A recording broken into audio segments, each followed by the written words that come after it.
Hi everybody, Matt back with you. Hope you're okay. It's Bank Holiday Monday. Hope you're enjoying it if you watch this on the day. Today I'm heading up the hill from Todmorden Centre. I think a good couple of 1,000 feet above sea level to reach one of Todmorden's most ancient and mystical places. But first we've got about an hour uphill to get there. So let's head that way. And let's see what we can find.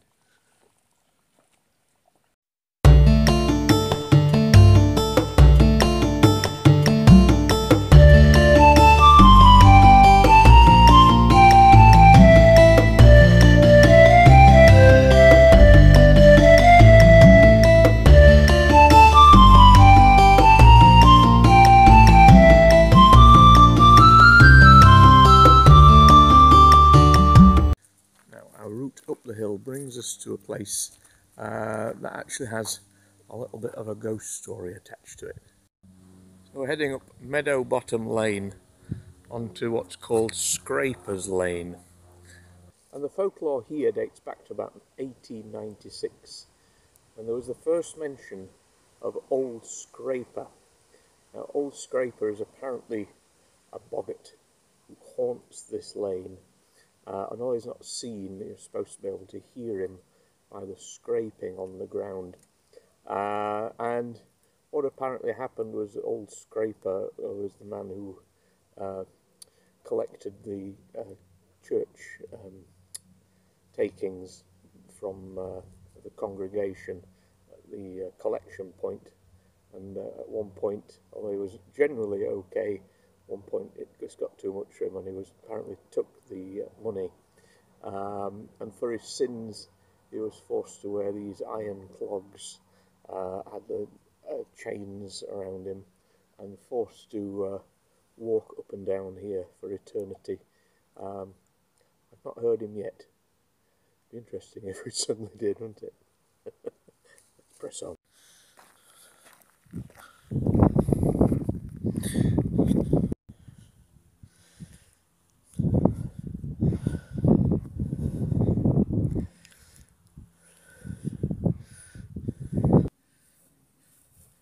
Now, as we get further and further up the hill, it is getting a bit windier, so I apologise from now on in if my mouth and words don't quite work together. It's because I've changed to a voiceover. Otherwise you're just going to get all the time. I'm in a place called Warlord now, and this place is looked over by another figure from folklore. So at the top of the track we find the stone carved Wizard of Warlord. So the things we do know is that the Wizard of Warlord is a 1959 novel by local author and all-round eccentric William, or if you like, Billy Holt. The novel was set here in Warlord. In terms of the statue itself, a little bit unknown really. Some people say it's only been here recently. Some people it was carved by William Holt himself, which would date it at least 1977, because I think that's when Holt died. But not sure, so if you know anything kind of solid about the wizard here, do let me know. It's obviously been here a while. Some people often think it looks like something else. They have a dirty mind.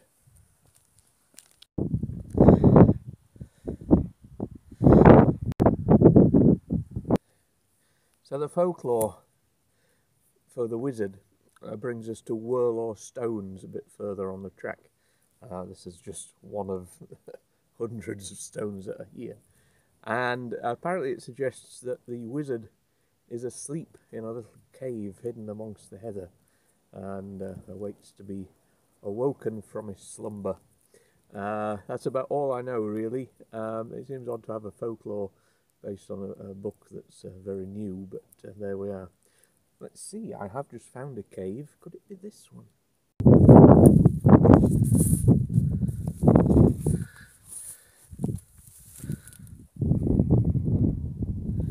No, nobody at home.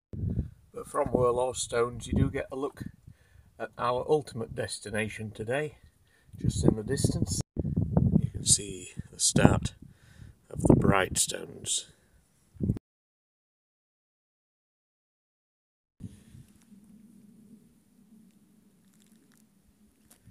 Now, before we start heading further up the hill to the stones, I'm going to head around the side of the hill first. You can still make out the start of the stones here. As you head on the path here, you can find a little ruin to look at. So I think this was called Springs Farm. It's not a particularly big building by any means, possibly just more a cottage. As you can see, not much of it left.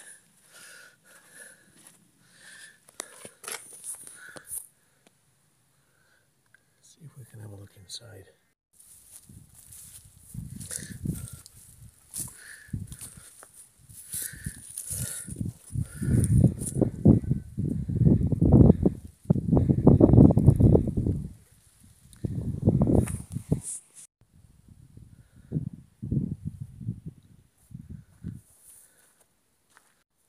Another little building here.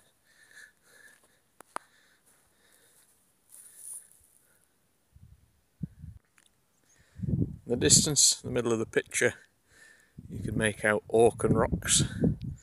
Above that, on the hillside behind, what I call Havoc Woods. That's where the Havoc bike track is. What a view. All this is about to disappear as we turn right in a moment and head up the hill. So we finally reach the Bridestones. These are half a mile of millstone grit, I suppose, rocks that sit on top of the hillside that stretch across the moorland, and after years and years of erosion, centuries of erosion, they formed into some very strange shapes, some of which, if you kind of look closely and use your imagination a lot, may make things that look familiar. Those are the things we're going to look for today. So we'll head up onto the top, and our story has a beginning and an end whilst we're up here, and those rocks will be in the middle. So let's head up there.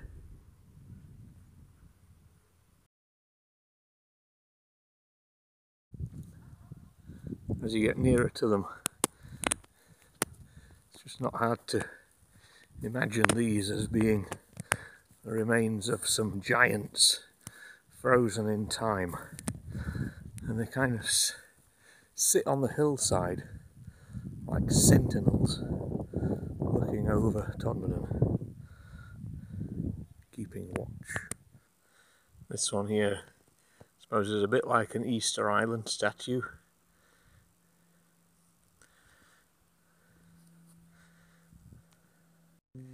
This one is known as the Sphinx. If you imagine that that's its head looking that way, it makes more sense, I suppose. But our folk tale is told from this rock here, known as the Rock House.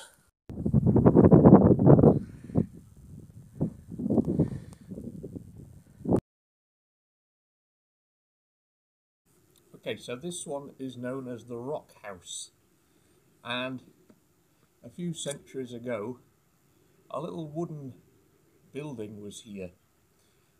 You can see where the beams may well have gone across from here to the rock that the phone is currently on.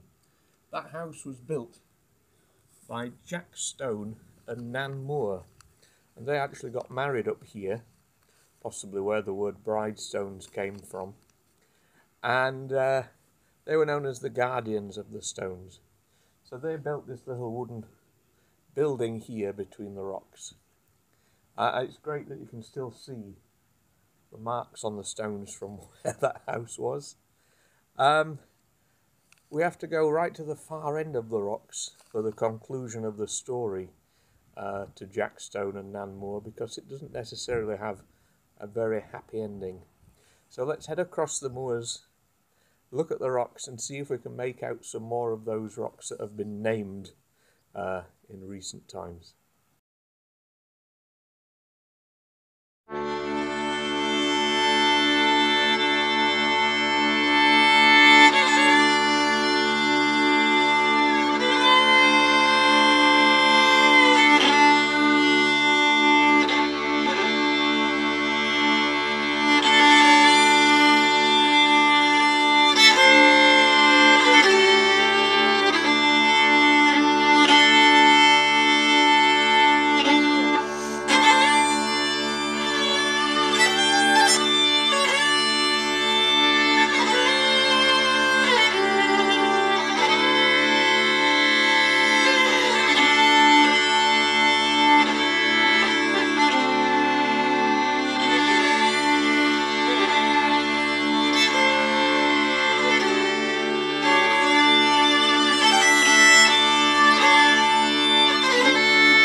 So we finally reach the Bride.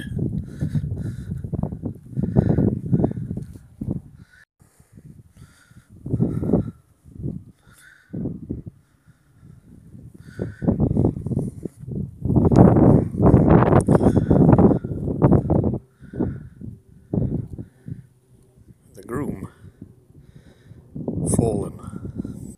From here we conclude our story of Jack Stone and Nan Moor, because after many arguments over the years they eventually separated, and in his anger Jack stormed down into town and returned here with a gang of people because he blamed the Stones for his marriage failing and decided that these stones should never see another marriage here. So this is the Bridestone, and this one here is the groom. So what they did is they came up here and they started to smash the groom stone until it eventually fell, which they had a good cheer about. And then they took their weapons to the Bridestone, but as the first piece of iron hit the stone, a scream was heard all across the valley, a piercing scream which was enough to send a gang of people running away, and Jack Stone vowed he would never return here. So that's the folklore behind it. Obviously what we've actually got is a rock that has eroded over time, and it's created almost like this upturned bottle, and I believe it's erosion that's probably taken its toll on the groom. But whatever that folklore is, when you see a picture of Bridestones, this is the one, the great Bridestone, the one you see. Sadly, of course, erosion will take its toll on it, and one day it won't be here. But history-wise, it goes back a very long way. I think there's a first mention of this in the 1400s, in fact, so a very long time ago. Obviously, these have been here for centuries. And you can certainly imagine amongst all these rocks here, kind of pagan rituals and druids of the past the ghosts are still walking amongst these rocks. Can you see some faces on those rocks? In the distance on the hillside there, you can see what looks like a UFO. That's actually the DVOR radar, which is used as a navigational aid for aeroplanes. You can see why Todmorden is one of the main places for UFO spottings. How often has that been mistaken for one? Of course, we all know what happened to Nan Moor. She now runs a lovely bar in Todmorden Centre.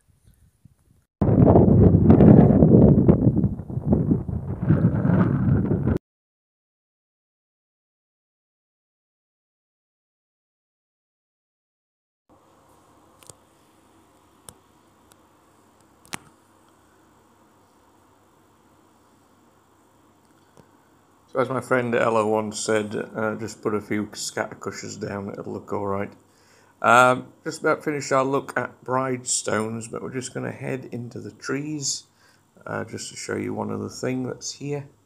We're going to head through this beautiful pine forest and come out at the other side.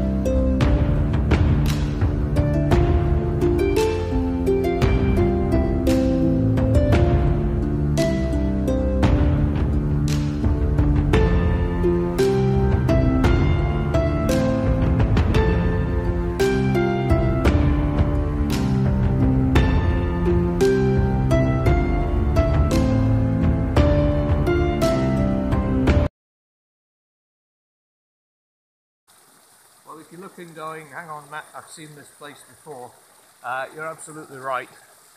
This, I've got another video from here, but this is one of my favourite spots, not just for swimming, but all time. And when lockdown kicked in, this was an area I came to time and time again, where I just sat for hours in the sunshine, trying to make sense of the craziness of the world at the time. So I'm going to finish there. I am going to have a swim. A little water in my trunks are very small today. So if you want to stop there, I quite understand, and I'll say see you later. Otherwise, I'm just going to have a quick jump in the water and then head home. So I'll see you soon. Take care.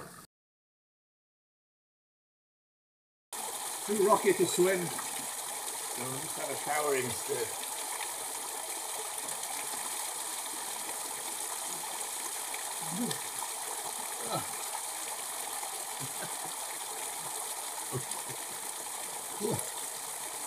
See you soon.